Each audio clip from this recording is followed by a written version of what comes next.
पुण्यामध्ये जामिनावर सुटलेल्या एका गुंडाची चक्क रॅली काढण्यात आली आहे। दहशत पसरवण्यासाठी या रॅलीचा व्हिडिओ सोशल मीडियावर व्हायरल करण्यात आला। ही रॅली म्हणजे अक्षरशः हैदोस होता। त्याचे समर्थक मर्डर करायचाय मर्डर अशा घोषणा देत होते। त्यामुळे पुण्यामध्ये पोलिसांचा काही वचक आहे की नाही असा प्रश्नही निर्माण झालाय।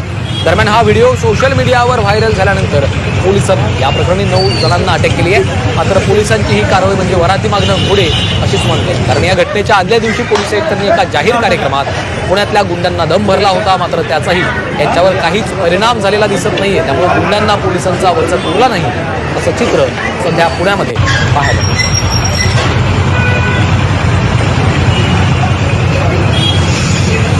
त्या संदर्भात तेच जाऊन सांगतोय ना, त्यांना काही मुदत देतो ना की या इतक्या दिवसामध्ये बंद नाही झालं तर आम्हाला कठोर निर्णय घेऊन नवीन व्यक्तीला इथं आणावं लागेल असं सांगतो ना।